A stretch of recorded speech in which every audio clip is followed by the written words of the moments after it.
15. Screen pass is picked off. Corey Redding back the other way. And Redding is tackled by Stafford at the 5.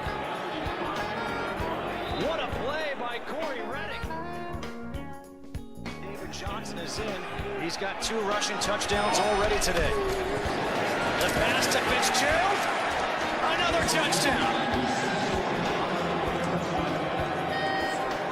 Larry Fitzgerald with his 6th touchdown of the season.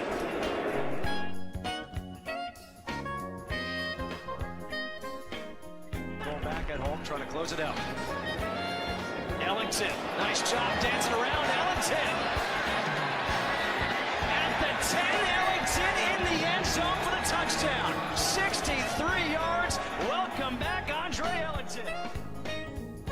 Hello everyone, and welcome to another episode of the Sustained Pride podcast. Today we will be joined by our Detroit Lions locker room insider Mike Mady.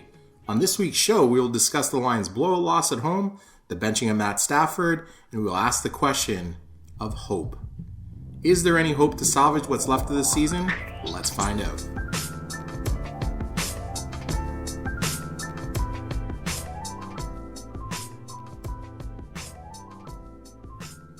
All right, so last week on the pod, we had Mike Mady, our NFL locker room insider, let us in on how he thought that we could potentially beat the Cards, and he stated that we had to go another week without turning over the ball and how hard that would be. Let's welcome him back, Mike, and you're right about that one, buddy. Thanks for having me, first and foremost. And of course, I mean, it's very important for this team to protect the football, and I think that's one of the typical things you could say every week: protect the ball, and you have a chance of winning. But to turn the ball over as many times, it seemed like almost every drive we lost the football. It was different. It was the difference maker. Make no question about it. You can complain about this and that, and people are saying, are the players playing for Caldwell? Did they give up? All of that is irrelevant. They lost the game because of the turnovers that they had, particularly the turnovers in the first half. Mm-hmm. And turnovers that caused a change at quarterback into someone we really don't like to see because of bad juju and all things bad in the past coming back to the future. Yeah, I mean, they told Stafford at halftime, if you throw another interception, we're going to bench you. Mm-hmm. And he threw it. He knew that he was getting benched. And I think that the one thing you could take away from it is that they're showing accountability. They benched their rookie running back who fumbled the ball, which you would expect almost any team to do. But you have to respect the coaching staff for bringing the reins in a little bit and saying, hey, it might not be all on you, but you don't protect the football, you're not going to play. No, it's good to see. In certain scenarios, the number one guy or like the high draft pick or the face of the franchise might not be pulled out, but it's good to kind of send a message to those guys who need to have some accountability, like you said, for losing. So I like seeing that, actually. Seeing Zenner get in there, a guy who I think is on the other end of the spectrum and is as good, well, not as good, but good enough to be an NFL running back. Yeah, I think so. Were you going to say something, Mike? Yeah, I do. I kind of have a question back to the Matt Stafford situation. Don't you think it's kind of weird that you'd go into half and basically tell your starting quarterback, your franchise, that if you throw another pick, we're gonna take you out of the game? I just think that I don't know. I'm not an NFL head coach, but I couldn't see going into halftime to not basically try and say, listen, first half's over. Let's go out there. There's a fresh new half. Let's start this game over again and go with that mantra instead of, if you make one more mistake, you're out. What do you think? Right. I could see both sides of it, and I think that in a vacuum, what you're saying makes sense, but also, you don't know what's going on in the quarterback room every week, and there could be a situation where they've kind of followed that approach the first 4 weeks, parts of last season, whatever it is, and at this point, they want to send a message. There's bad penalties, there's turnovers, there's blown assignments, and I think it's kind of like in hockey, you're getting pumped a little bit. You pull the goalie to send a message to the team, and I know that that's not a typical response in the NFL, but I think I don't think it was about Stafford as much as it was about everyone and sending a message to the guys. I think at this point, it being such a surprise how bad this team has shown to be, that there definitely is need for a message to be sent to this team. These guys are way too talented. Matt Stafford has statistics where he's among the worst in the league, and also some statistics where he's amongst the best. And like there definitely needs to be a message received by all the players in that locker room that these fans deserve better, and basically that. Well, statistically though, like you speak of that, anytime that a starting quarterback has been benched, it seems like they've never bounced back. They've always found themselves to be at the end of the road with that specific team. They go to another team, they might get another opportunity, but they falter and end up fizzling out and not being in the league. Yeah. The only one basically that's ever done anything was Kurt Warner. Now, do you think, like, I understand exactly where you're coming from. It's like a shot in the arm, like showing them, listen, like, we're not going to take this anymore. We need change, and something needs to happen. You guys need to start, putting forth an effort and actually giving up 100%. I know Caldwell in the presser said, that the players weren't giving 100%. There was effort there, but it wasn't 100% effort, he felt. Now, do you honestly think that Stafford might fall to one of these quarterbacks that fizzles out and his time here might be over? Okay, so I understand what you're saying, but I think in a lot of those circumstances that it's a situation where the quarterback is benched to like be heading into the next game. Mm-hmm. Not like you're benched for a half. Like the team, the first thing Caldwell said, he went up there. This isn't a change in quarterback. Yeah. I know you guys are going to ask the question, so let me tell you. And then the other thing is, like, I was talking to one of the reporters before the conference, and because Stafford always comes and does a presser with the media after the game, and I said, "Do you think they're going to bring Orlovsky out to protect Stafford?" And he's like, "That's a good question. I don't know." And they didn't bring either of them out. I figured they would bring one of them out. They didn't bring either of them out. And by the time I got into the locker room, I saw some people try to approach Stafford. He had already spoken, but like the PR guys for the Lions shielded him a bit, saying Matt already spoke, leave him alone type thing. Mm. So you could tell that the team is trying to protect him a little bit from it. So, I mean, I don't think that this is a situation of them giving up on him, but at the same time, I think that you have to wonder what happens if there's a house cleaning in the front office or anything. I mean, what's Stafford's future? What's 5 years from now look like for Matthew Stafford? What players go along in that house cleaning session? Yeah, but I mean, honestly, in my opinion, I think that Stafford is capable of being a winning quarterback. I think that he's the type of quarterback with the right players around him can win you a Super Bowl. I think that he can be on a Super Bowl winning team, but I think you have to structure an offense for him, and I don't think you could ever. I think there's been anticipation for him to be an elite quarterback, and I don't think that's going to happen. I think I would have to agree with you in the sense of that, like, he has to have the right team around him, because there are certainly a plethora of teams that we could go throughout the history of the NFL that don't have elite level quarterbacks. I mean, it is obviously a gift, and you see it with the Patriots. I mean, if you have that elite level quarterback, it's a lot easier to get there. But if we have a good enough team, he's certainly a good enough quarterback to. Well, we've seen him make the playoffs twice, so he played well enough in those playoff games to win them. And didn't play bad. Like this is a quarterback who is good, who is playing bad. But don't you feel that they've basically spent all these resources to protect him and make him excel, and he just hasn't excelled in the situation that he's been presented with? Yeah, he definitely hasn't excelled. He's not, but I don't think he's that type of quarterback to where he's not among the elite in the league. I don't think.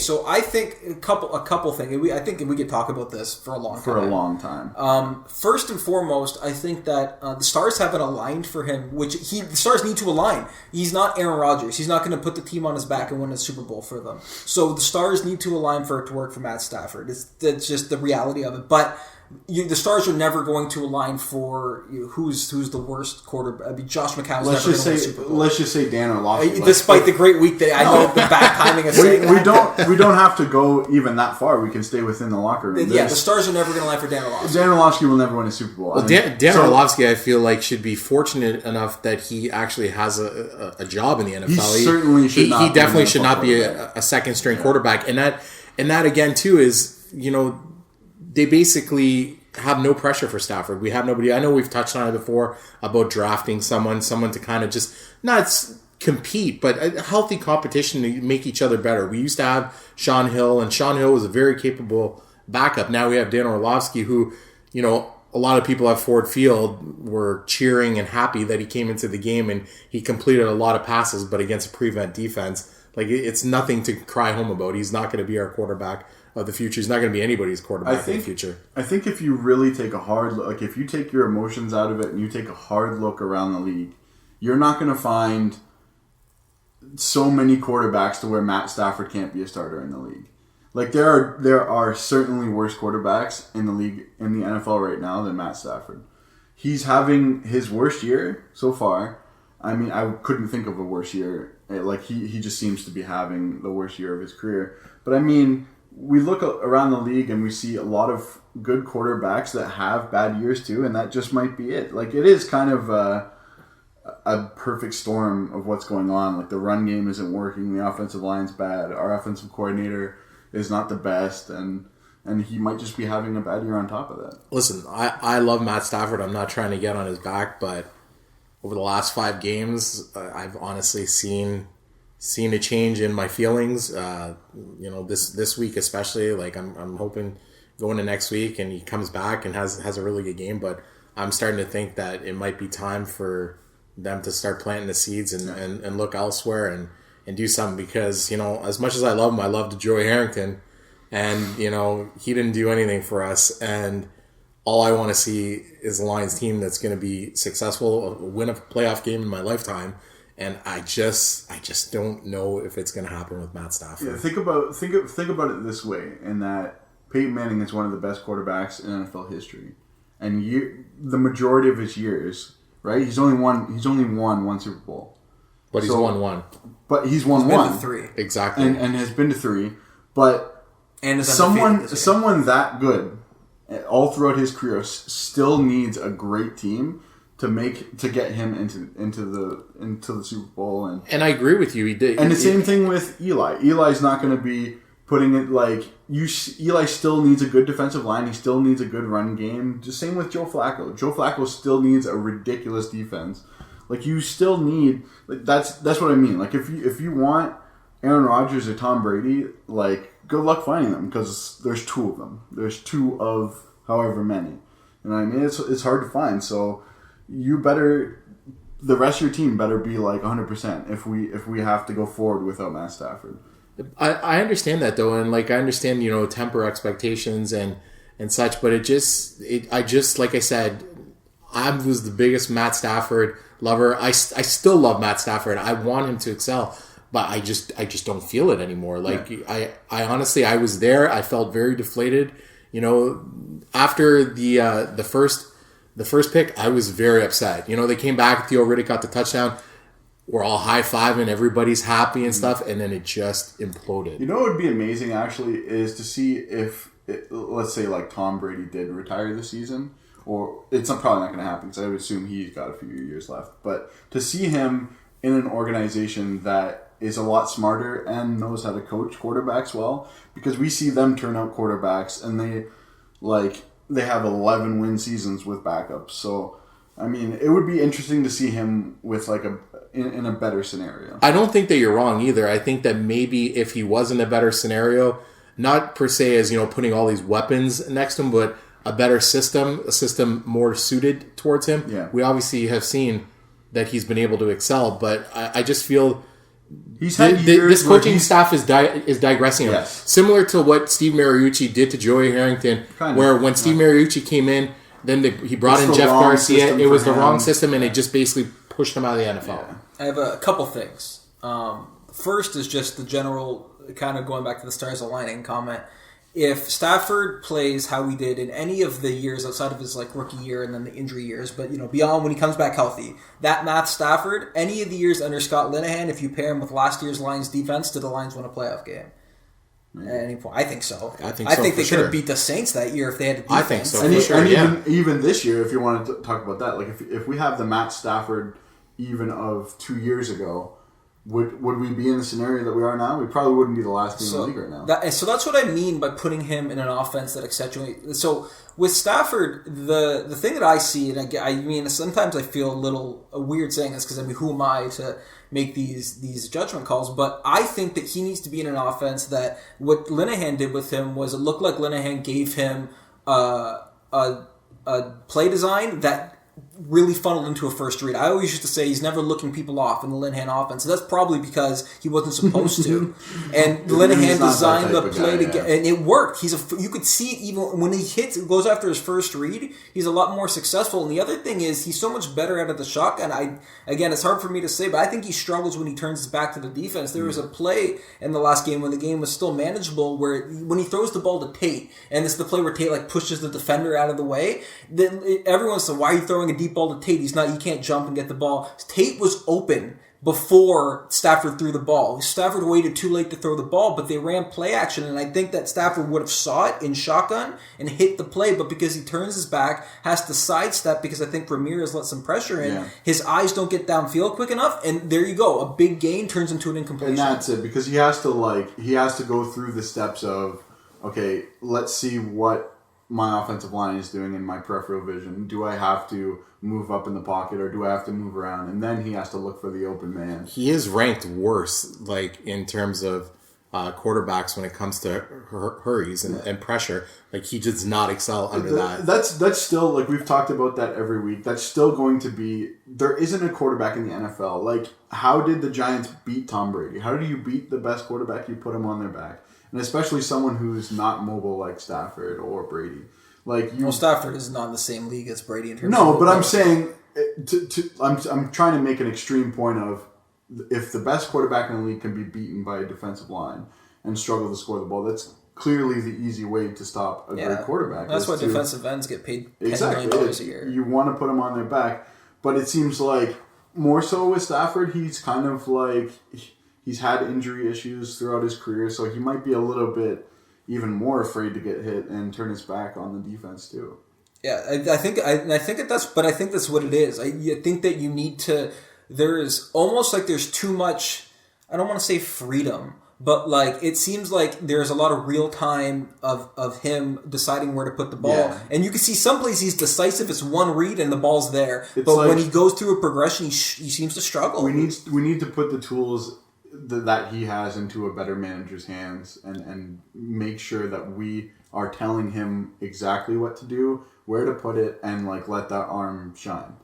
So now maybe lead into a different situation. Then again, we're going back to the coaching staff. So would you say that Joe Lombardi's offense is failing him, and they need to change something up? Not like it doesn't look like Joe Lombardi's going anywhere anytime soon, but do you think that there's chance to salvage what we've got this season and maybe change some of the offensive scheme? Well, I think that it's a good question. I think it's ironic that you ask it right now because two things. One, I think that Lombardi's best two games have been the last two games this season. True, yeah. This season, it's hard to say. It's like their worst offensive outputs. But like they've been saying execution. I think more so in the last two games. Last game in particular, the players aren't making it the plays really was. Point, yeah. I mean, the first interception that Stafford threw, everyone wanted him to run the ball. He should have thrown the ball. And there's so much open field for Tim Wright on that play, he just makes a terrible throw. It was very bad. Even the interception Corey Redding had, like that was a good play. That was just a great play by Corey Redding. Maybe Stafford could put a little more air under the ball, but that could have been a big gain too. And I think Lombardi. Yeah, if you look downfield at that point, he had nothing but blockers ahead of him. Until you looked at the secondary, basically. I would love for Lombardi to. He plays a lot of shotgun, but less under Lombardi than he did in Linehan's office. And if you want to make the pistol compromise, fine, do it. But I really think that he needs to turn his back to the defense less. I think that you need to stop. So many crossing routes and these slow developing routes that Stafford has to read the defense in real time. Make him read the defense before the play, and based off of the coverage that he thinks is going to have a single, like you see when he puts Abdullah in the slot and Abdullah just does a quick in route. Like those are the plays that he's making. Give him more of the plays that suit his strengths. Riddick too, yeah. Yeah, and do that. And then for the love of God, I hate their zone blocking in the running game so much. their running game always sucks, but I feel like their best runs come when they have the occasional man blocking scheme out there. Again, I mean, who am I to question an NFL offense? But like when I go and watch the coaches' film the next couple of days, that's what I'm seeing. But that's probably why they got Ramirez in the first place, was to maybe try a lot more of the zone blocking, because he comes from Denver, a place that is really well known for their zone blocking. So when it comes back to Joe Lombardi as an offensive coordinator and making the play calls, I know this week at the press conference for Jim Caldwell, he was asked of, the question again, the same question he's been hearing about taking over the reins as the play caller, and he basically said that they're going to evaluate week to week. What do you Which is a very different answer than what we first got. Yeah, I think that with the team being 0-5, with having legitimate playoff and potentially championship aspirations internally, and to be where they are right now, I think that changes could reasonably come.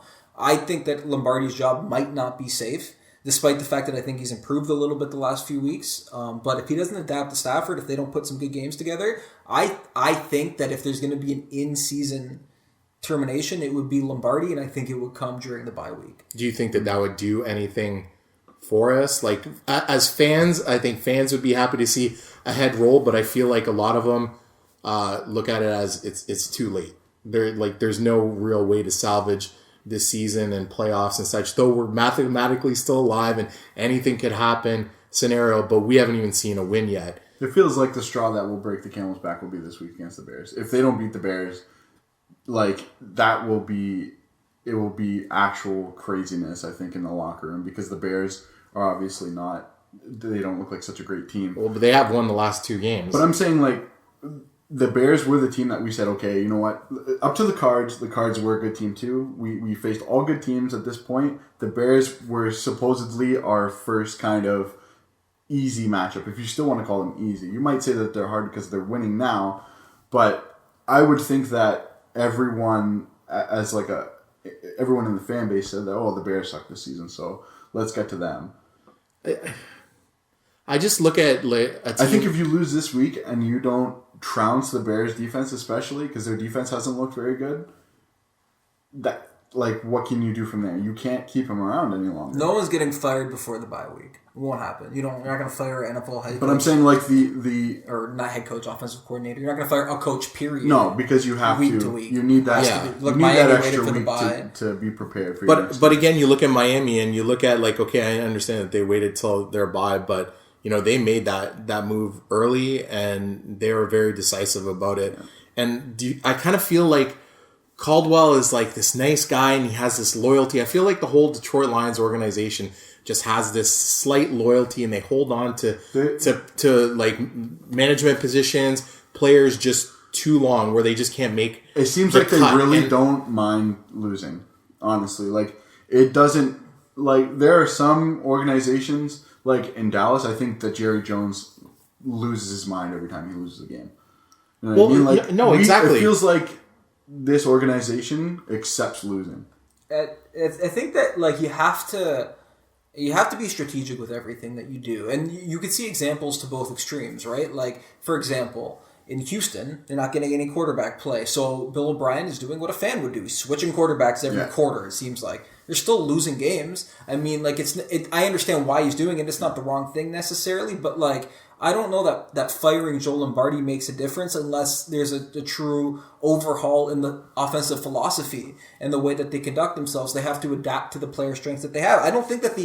I don't love the offense. I think that the routes are convoluted. They put players in the same areas of the field. The running game isn't working. I think that they never take care of the second layer of blockers in the run game. The linebackers are always free to tackle the running backs. Never is there anything done about that. And I hate these things, but at the same time, this same playbook won a Super Bowl with Drew Brees. So, I mean, I think if you adapt it to the players, it's effective, but clearly the players aren't in Detroit to run this offense. So I think that if you don't make those adaptations, that you have to fire somebody. But if they fire Lombardi, even if they fire Caldwell, make Perry Austin the head coach, whatever, this team's not going to turn around this year. No, it's definitely not. I just kind of feel like that this offense was never really that good. Like, it was just a product of the fact that our defense was just so phenomenal last year. And if you put this year's defense with last year's offense, I don't think that we would have made the playoffs. I don't even think we would have finished 8-8. No, I agree. I mean, it's very similar, except the defense isn't bailing them out. Yeah, and when you have, I want to say that they were the number one defense last year. I know they were the number one rush ranked. Yes, that's but true. I mean, when you have the number one rush ranked defense and the number 2 defense overall, you might win a lot of games just with your defense. Like, we saw that a lot out of the Seahawks, and they are struggling offensively, but they beat the Lions with their defense. I watched Sue win games for the Lions last year. I mean, the game against the Saints, the Saints were ready to pull away, and I watched Sue force 3 and outs by getting to Drew Brees where he shouldn't have, getting his hand on the ball, causing interceptions. Even Fairley, like, there were some massive plays. Like, Fairley, for the most part, was kind of a screw up and would get those penalties, but like, he made some huge tackles at very big times too. And it's like what you say pretty much almost every week. You keep saying how, like, those two. It makes you upset to look to see how good, like, defensive linemen that we've let go. Corey Redding's another one. Excel on other teams. And why can't been Corey having a great Redding year still too. be a Lion? Why can't he? I mean, yeah, Redding was in a bad situation because he just got franchised and there was no talent on the team. People didn't want to pay him that much money. But yeah, he's, whether it's Corey Redding, whether it's Willie Young, whether it's even Sammy Lee Hill to an extent, like, they've let good linemen, and obviously Sue and Fairley is the monster ones. But I mean, like, they've let a starting defensive line leave town. Cliff Averill. I can't believe I didn't bring up Cliff Averill for sure. I mean, like, it's like, these are the types of players. Well, maybe not Willie Young and stuff, but like some of Willie Young should be a defensive lineman on your team. Like, you don't want to let him go because he's good. Yeah, I mean, he got double-digit sacks, I believe, didn't he, last year? Yeah. Like, I mean, I get why maybe you kind of balk at paying some of these players this type of money, but at the same time, other teams are, and they're winning. Like, other teams have our defensive linemen, and outside of Miami, like, even look at the Rams. Like, the Rams are a damn good defense because they have an addition at defensive tackle, and like, Fairley's not as big as Sue, and Sue is like awesome defensive line in St. Louis. They did. They had an awesome defense last year too. So I don't want to say that it's just Fairley, but it's the strength of their line. That's why they have an awesome. I mean, I think your point is still valid in the sense that you build good defenses around defensive lines, and that's something that we did, and then we just kind of let it be, slightly a piece here, another piece here, another piece here, and it's like, oh well, no problem. We've brought these players in that aren't comparable, but they try to hype them up to being comparable. Like, Haloti Ngata is a great player, but again, he's no Ndamukong Suh. No, I mean, it's the truth. And I think that we all knew going in that was the case. I mean, I think that we all bought into the offensive hype a little bit, and that's what it was. But the things that we knew would hurt them, plus other things, are hurting them. I mean, anyone should have known that Abdullah was going to be a fumble problem coming out. Yeah. I mean, he was a major red flag coming out of college. You knew that this was going to happen. You knew right tackle was going to be a disaster, and it is. I mean, you didn't know that Lincoln Tomlinson was going to struggle. I think Riley Reef finally had a good game last week, but I mean, you didn't know he was going to struggle. You didn't. Center was a question mark. I mean, this is what the holes that are there were apparent to the fans. Do you think that maybe that the team had higher expectations of these players that were stepping into they did have big shoes to fill? I think Abdullah seems crazy. Like, it seems like he fumbles the ball almost every 5 plays, and half the time he recovers his own fumbles at Nebraska, and he recovers his own fumbles half the time, so they're not even on the stat sheet. But like, he drops the ball like crazy. Look at his scouting report coming out. I mean, just fan accept. Go to NFL.com and look up Amir Abdullah scouting report. Read to the last line of the weaknesses, and it'll say like major red flags. You need to hire Tiki Barber to come in town. Oh, till he can't take the sleeves off Amir. Yeah, I guess that's true. But I mean, so that's the thing. Like, I don't want Abdullah is still capable of being a very good running back. No doubt, he's definitely got a lot of upside. So I mean, I'm not trying to hate on these guys, but what I mean to say is that I think that they grossly mismanage. And I think Mayhew's done some really good things. He's had some home run draft hit picks, but at the same time, I don't know. You miscalculated this year severely. I don't know. I think that they wanted to manage the cap better. They tried not to restructure a bunch of deals. I think Tate was the only restructure, which probably prohibited their cap fluidity a little bit, so they couldn't sign as many players. And I think that they thought they were going to be good with what they got. Tulloch has struggled this year. And I think that they thought he was going to be better. Obviously, not having Levy has been a huge issue. The defensive line has been weak. The secondary has been fine, but a secondary is like the easiest position to be an afterthought in defense. I was thinking actually because Zenner actually turned out to be a pretty big surprise, and having Riddick as well, maybe moving Abdullah because he is so fumble prone, and thinking maybe we could get some talent back for him, even an offensive lineman, like something for him, because like if this is like a career-long thing, like he's not going to be around for long if he's fumbling this much. Like you can't keep this player on your team. No one's going to trade you a starting offensive lineman for Amir. No. I mean, that's the thing. It's position value. Sucks. I mean, look what the. I mean, hindsight obviously, but at the time, look what the Browns got for like a top 5 pick in Trent Richardson. Mm-hmm. They got a first-round pick, but like a lot of the league looked at that and said, "You're crazy." Yeah. I mean, that's instant what I'm reaction saying. was. I think that like if you have to try and come out ahead on this. If he continues to do this, you have to get rid of him. But no one, I mean, you hear. I don't think they should get rid of Abdullah, but like the trade value isn't. I don't think so either. But I'm saying if this is kind of like a week in and week out thing, like if he doesn't improve drastically, I could tell you after I wasn't there for. He should be carrying the football around 24/7. I'm not even joking. Like this guy should be carrying a football with him when he's eating food. Like he should have a football with him at all times. He understands. So after the game, I wasn't there. I was in the presser, so I didn't get a chance to get to the Abdullah conversation. But I talked to one of the beat reporters, and he had talked to Abdullah, and he like recounted it for me and said it was very emotional. Abdullah was he talked about how this is the worst he's felt since a close friend died a couple of years ago, like some deep stuff. And you could tell that he was. I mean, it's my secondhand account of it. You could tell that he was rattled and emotional about it. I feel like he's very mature, and I feel that like he's got fumble problems, but I feel that he's the type of player that's going to work hard to try and correct those issues. It's something obviously you said red flags, but I feel that there's more upside potentially, and we're talking about after 5 games. But we have to see it, and everything's under a microscope now. But that's what I'm saying is like if we accept that Amir Abdullah is going to fumble every now and then, that's why we're the organization. Well, they benched him. To their credit, they benched. Let's see how would he play the role. No, definitely, and that's what I love about Caldwell. He understands the little things. It's the little things of sending small messages from your team to your team, I should say. So we'll see how he responds. But I mean, it goes back to the. You can want it as bad as you can, but I mean, are you capable of changing it? If 13 fumbles in college is a sample size that is alarming. And so you think that you can clean some of it up, and part of it is the line has struggled and he's trying to do too much. I think a lot of the line's turnovers were pressing too much. You're pressing too hard. You have to have a little more composure, and once the game starts to get out of reach, like stuff like that can happen. I mean, the game wasn't even out of reach, but you're 0-5, 4 at the time. You're feeling the pressure. I mean, Abdul's trying to spin off of guys, and I mean, you just got to. The thing that he said, and the person I talked to took this away as one of the best quotes from him was, "You got to know when the journey's over and just go down. Don't do too much." Reggie Bush used to say that all the time. Well, why'd you fumble, Reggie? I'm doing too much. Yeah. But at the same time, we see a lot of guys who don't kind of subscribe to that mantra and will do everything they can.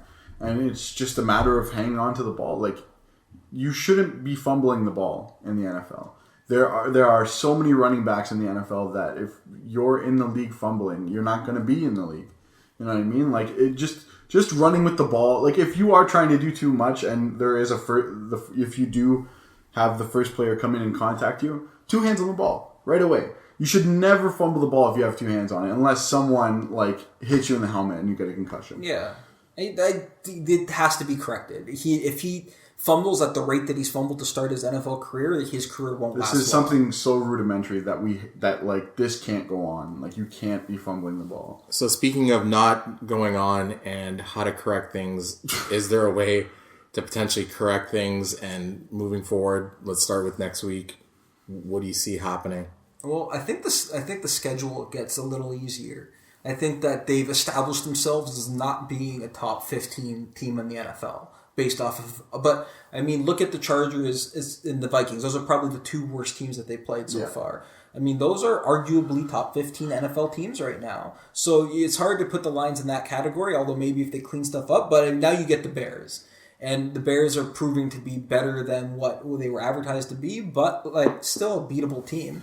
And like getting past the emotions, we have kind of said most weeks that we would lose the games, including last week, but it just seemed that like the way we lost was a lot tougher. And this was like if we lost that game by even 14 points, we would probably come in today and say like, okay, well, we knew it was going to happen, so let's get on to the Bears. We'll probably get our first win. So if you go and you beat the Bears, especially if you beat them convincingly, I think you could take a step back, put things into perspective, and say, okay, the Detroit Lions are potentially a middle of the NFL type team that had a rough schedule and melted down in periods. But if you go out and you lose to the Bears at home, it's gonna get ugly. I don't know what you can already see signs of the players getting frustrated. I mean, they're upset, not like at each other, not bickering type of upset, but like the losing is getting to them. Nothing cures this type of feeling than winning a game. And the thing too is, like you say about losing, I know that we kind of touched on the fact that like there was a report coming out of Bleacher Report saying that the Lions have lost faith in Jim Caldwell. Some people even go to say, this Matt Stafford, we won't go back to that and everything. But I would say more so worrying about losing the fans. Like, we were there. We were in attendance. We saw, after halftime, people started filing out of there. They just wrote that team off. After the 50-50 take a draw? That's when I left, yes, after the 50-50. And you know what's funny is a lot of people, as I heard, as leaving there, was people were waiting just for the 50-50 draw. Yeah. That was it. There was no real upside to this. And you could see the players were deflated. Golden Tate made those comments about the fact that, we're family and the Lions, like, fans need to show us better. But then he recounted those by, saying, I did a little bit of research and, I understand where they're coming from. Yeah. And I'm glad that he recounted what he said. I think he tried to get back on our side, because as a Lions fan, as a season ticket holder, I can see the frustration. I've been living the frustration, and I don't know. Like, I feel like the first nail was put in the coffin last Sunday. Yeah, and for Golden Tate, we kind of talked a little bit before, or at least I mentioned that I thought that he was one of those kind of weird guys who would get offended by stuff, and he kind of wears his heart on his sleeve. And I understand that. I can respect that, because I'm a guy who kind of wears my heart on my sleeve as well. But he needs to know, like, this isn't a winning organization. Hasn't been in a long time. And he needs to, like, his sample size is really small. Very small. And the sample size of the majority of the people that are in that building is disgustingly bad. Yes. You have to, so there's things that you just have to always say as an NFL player. And you can never go to war with the fans. It's like a rule of thumb. And just don't do it. I don't think Tate meant any. I was actually there when Tate said these comments, and I'd like, he didn't mean it negatively. He actually started off with saying, "I love the fans." Yeah, I think that he's definitely like a leader on the team, and when I heard it, I was kind of taken back and surprised by it.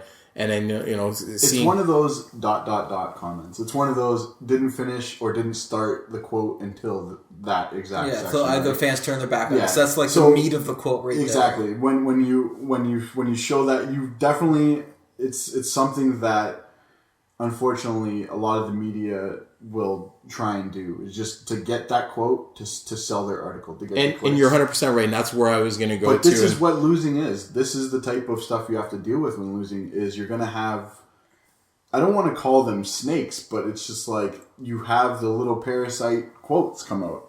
And story manufacturing. That's what it is. I definitely think it's like the buzzards circling and picking at the carcass. That is the 0-5 team. I just feel like that Bleacher Report article basically is the same. It was all kind of hearsay. Exactly, and that's the easiest way. You have to never unnamed sources will be hopping out, but definitely. I want to say, put yourself in Tate's shoes for a second, because I get it. I mean, you just lost a game. You're 0-5. You're clearly a prideful player. You've won a Super Bowl. You're used to winning. Especially you go back to college and high school for these guys. They do nothing but win.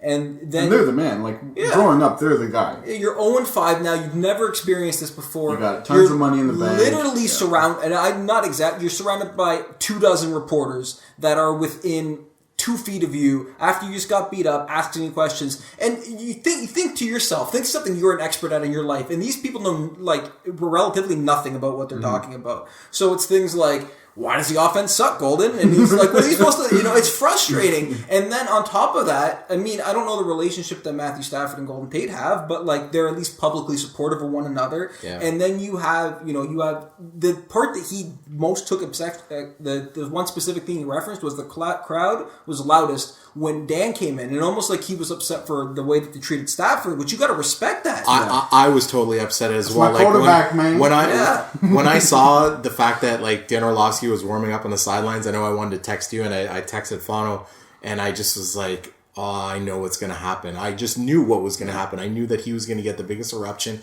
and everybody was going to be so happy that Dan Orlovsky was in it. Whereas me, like, I'm not jumping on Matt Stafford. I just want to see him excel. I just don't feel like it's going to happen. That's where I'm at right now.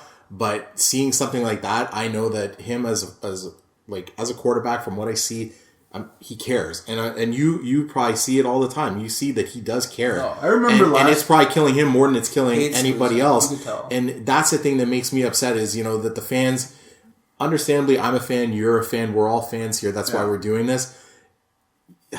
Just cheering like that just shows it's a lack of respect. And you can be upset about the fact that your team sucks, and we've sucked for a long time, and we went through a lot of different things. But everyone's kind of doing the thing that they're entitled to do. If your team sucks, you're kind of entitled to boo. You are. If you're a good player who works really hard on the field and gets beat up, you're kind of entitled to feel annoyed when you have microphones in your face. Like, you pay the money to go see the game. You can do that. I pay gold if you're a season ticket holder or anyone who's bought Lions merchandise or any sort of TV. Or anyone who watches on TV, anything.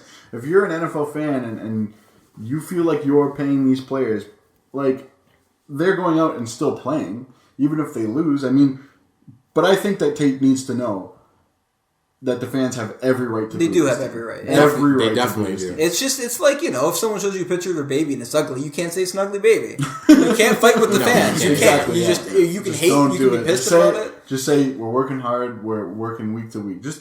But that's the thing, like, for Golden Tate, like, they give a lot of these players the kind of, even a lot of them go through media training too, and it's just like, how do you respond to a question? Say, we're working hard, we're trying to get better, it sucks that we lost, that's it. Give that cliche answer, because you can never get burned for giving that cliche answer. People be like, oh, it's a cliche answer, but that's it. You can even say some of the dumbest stuff as long as you act like you said the right thing. Like, if we go back and listen to some of the Ballgate like press conferences and how stupid Brady and Belichick sounded, but at the end of the day, they don't care. They're just like, whatever. Even if they were to lose a game, even if they were to have a losing season, they don't care. Yeah, so I mean, I agree with you, but that's the thing, and the other side of that is you have to respect Tate for being more of an honest and direct player. And the fans have every right to boo, but like, his heart's in the right place. Yes. He wants support for his teammate. He did want to protect his quarterback, and sometimes when you are emotional and maybe he does have a good relationship with Stafford and he's trying to protect him and say, like, I can't believe they booed our starting quarterback and Orlovsky coming in. Like, it's coming from a good place, but at the same time, it's just a guy who's emotional, but they're also fans who are emotional. So it's just the way it is. I agree. So what do we think about next week? I think that they'll win. I mean, I think that they'll win. See how I led you into a prediction without asking you for the prediction? I think that they should beat Chicago, especially because it's at home. At home, yeah. I mean, history shows Matt Stafford's won 3 of the last 4 at Ford Field against the Bears. I think that this is. I don't want to get ahead of myself, but this is what the Lions need. They need to show that they're a better team than some of the lesser teams in the NFL and kind of prove to themselves that they are what they think that they are. It's funny that you say that, but like, it's the thinking that the Lions were supposed to be good, but at this point, there is no lesser team in the NFL than the Lions. Well, if they go 0-6, they've lost 3 home games and they've lost to first. Yeah. I don't want to sell Chicago short. They're an NFL team and capable of winning games, but I mean they have good players. They have talent too. If you don't win this game, like, this season is officially off the rail. I mean, this is the biggest disaster season the Lions have had since 0-16. I mean, and the expectations for 0-16 were low. We're low, yeah. except for the 4-0 preseason and stuff. But Yeah, but we know not to pay attention. But this team was expected to. We were expected to make the playoffs. This was, are the Lions going to win their first playoff game? Now we're asking, are the Lions going to win their first game?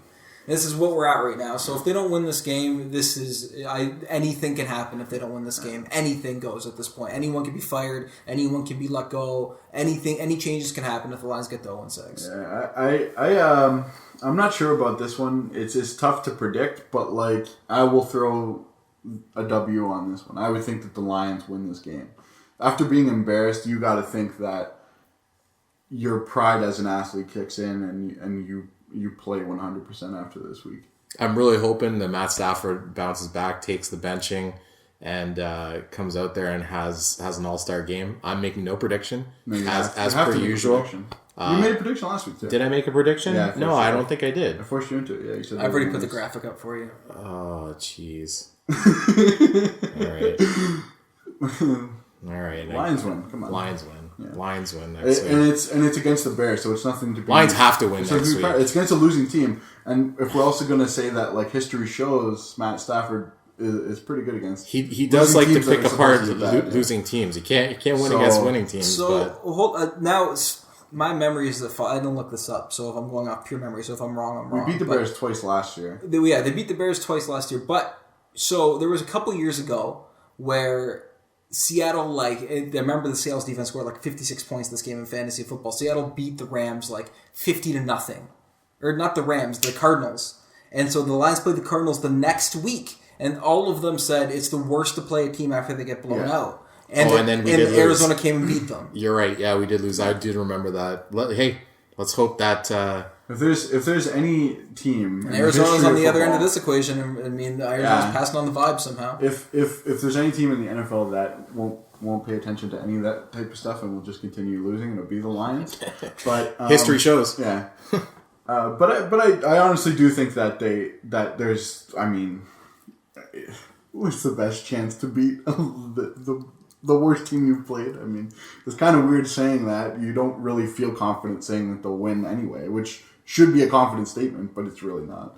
Talked ahead of Bo, and it was the players all said the same things. We got to win the next game. And it was just you could almost see him doing the math. He's we got to get to 1-5. Then we got to get to 2-5. We got to get to 3-5. And he just stopped at 3-5 because he realized even if they win 3 games in a row, there's still 2 games below 500. Yeah. And I feel like that's kind of the way, all of us, everyone wants to say, oh, yeah, well, we can win the next 11 and finish 11-5. No, you can't. No, it's not realistically going to happen. To Green Bay anyway. So your best case scenario, you can run the table and win 9 games, and even that's not going to happen. And we just need to kind of have that optimism that, what you were saying, is that teams are starting to vulture each other and just... take out each other, cannibalize. Yes, that's the term. Although it was, if anyone's still scoreboard watching, which God bless you if you are,